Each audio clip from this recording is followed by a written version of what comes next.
Now there's a name that has some history to it. What's inside this box is coming up next on GBGuns.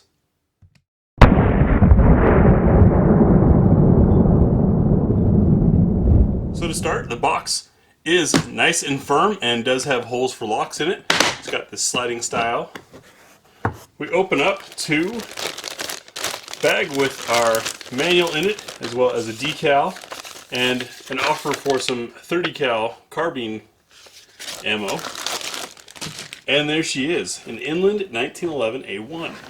This is a tribute gun built to the rather original World War II-esque standards, complete with neat things like the patent numbers being stamped on there. Took a second to get the camera in focus. Pretty cool gun.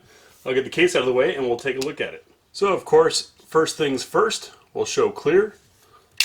Drop in the magazine, single stack, and nothing in the chamber. So this is kind of special to me. For one, we've been shooting a lot of fancy 1911s and haven't done much with a standard like this in quite some time. My first 1911, believe it or not, was a GI standard just like this. I took it then to ITTS with Scott Reitz for 1,200 rounds in 4 days, shooting from 5 yards to 110 yards.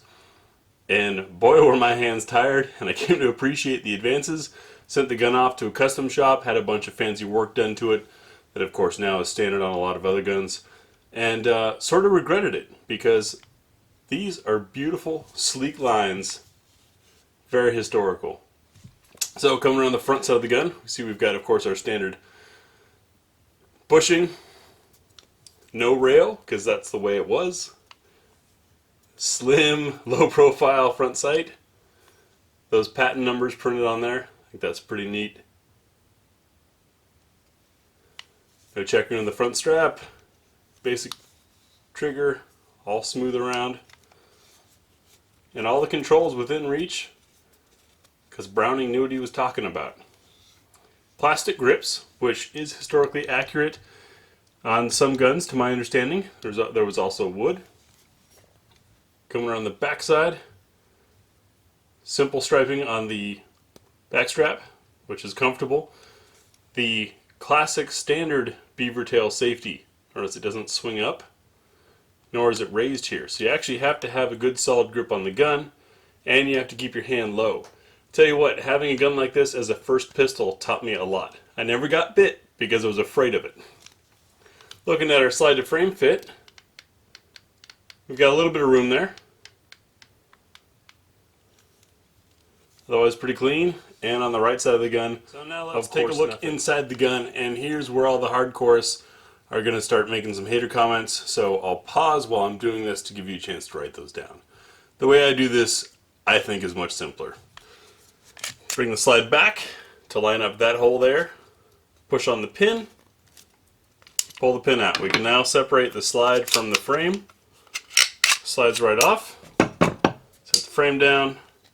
You can either pull this out this way, which can be messy, or push down, rotate this bushing to the side. That lets all of this come out, and our guide rod come free.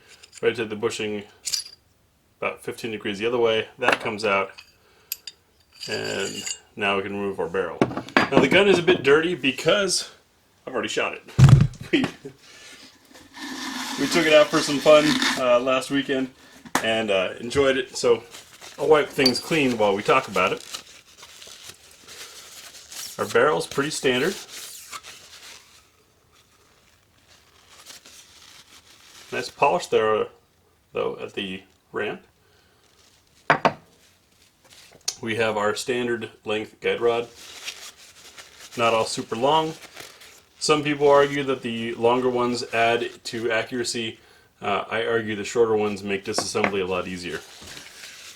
Looking inside our frame, once I get all the crud out of there, you can see there's been a nice polishing at that feed ramp.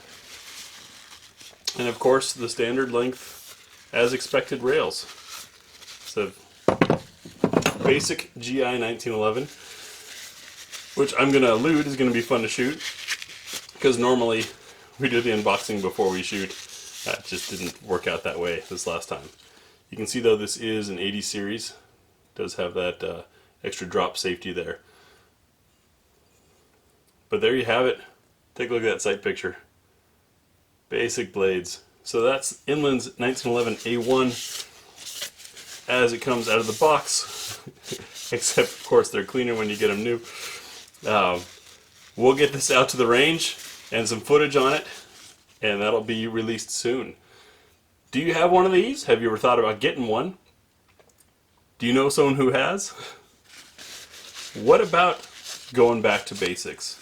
You know, we're seeing a bit of a movement come about with folks building and buying more basic style ARs and just, you know, putting aside the tactical and enjoying some just raw shooting as it was historically. I want to know your thoughts. Leave them down below. Thanks for watching. Thanks for watching GBGuns. And if you watched this far, you appreciate our format and what we're doing, or maybe you're waiting to make that really angry comment. Either way, click the big griffin up here to subscribe. The link over here to show you a related video based on what you just watched, or down here is the playlist relevant to this video. Once again, we appreciate your feedback, your comments. Join us on Facebook, Instagram, and we'll see you in the next video.